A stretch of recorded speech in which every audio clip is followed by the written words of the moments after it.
Hi, this is Bird from Bird's SVGs, and in this video I'll show you how I put my Tiki card together, and this is from the Club Tropicana SVG collection. So first of all, I'm going to start with my card base, and I have an insert here to add some strength to my card and add an area for me to write the message to my recipient. So I'm just smoothing out any areas where the glue might be a bit thick, because I don't want my paper to warp. And making sure it's right to the edges.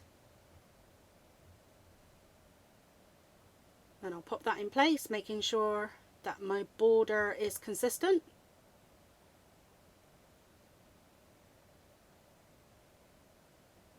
And then I'll flip it over. Just add some pressure from the back and make sure that it's taken hold, and then I can work on my front. So the whole of the front is in this one piece. And what I'm doing is I have a precision tip on this glue bottle here, which does allow me to follow around all of the edges and not add too much glue, because the danger with this kind of cutout when they're quite fine is that when you place it down, the glue will actually ooze out. But if you've got a precision tip, that can help with that. Or if you don't, just add some dots. You really don't need to cover the whole area of this at all. Just add some dots around, you know, all over the area.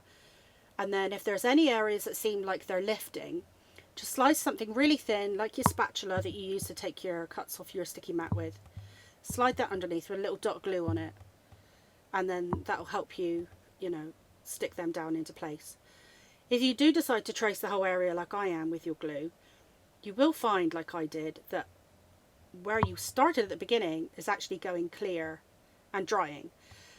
But if you're using a tacky glue like I am, that's not a problem, because it will actually still stick. So no matter what method you try, just basically pop it down.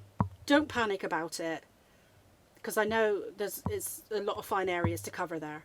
But if you find that anywhere is lifting or peeling up at all, just slide something really fine underneath with a little bit of glue on it, just to touch on the back, and then you can pop, and then you can press it down into place.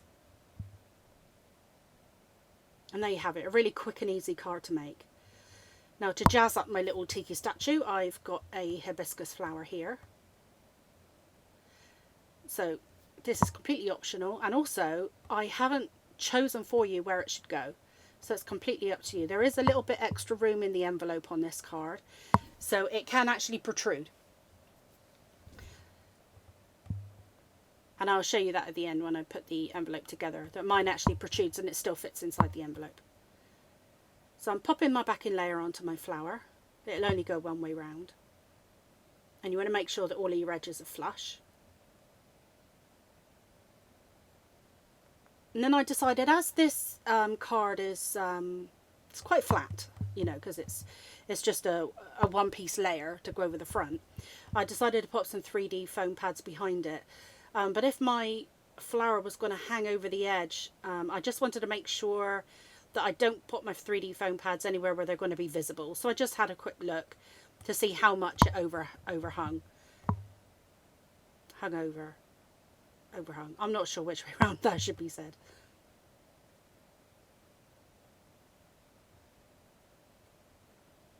Okay, so once I've removed all my backing pieces, I'll just pop that into place.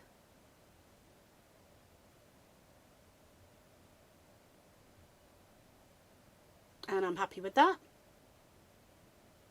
And then we can put the envelope together. So this has got a matching hibiscus flower on the flap of the envelope. Of course, if you're sending your card through the post and you don't want a cutout on your envelope, just look in the plain plain envelope folder. Don't get everything backwards today. Look in your plain envelope folder, and there's envelopes there for all of the cards, because all of the cards have actually got matching envelopes. They've all got cutouts on them that kind of reflect the detail in the cards. Now, because the detail's on the flap, this time we need to add glue to the inside of the flap as well as the top edge of the liner.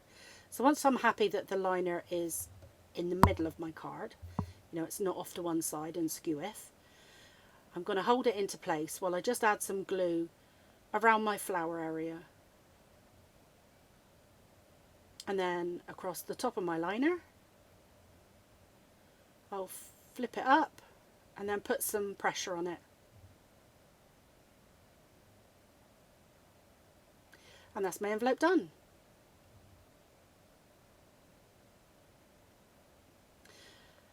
And as you can see, my flower does jut out from my card a little bit, but I did make this envelope a little bit bigger, you know, particularly for that, but it still fits inside. So as long as it doesn't jut out way too much, you should find that it'll fit in the envelope just fine.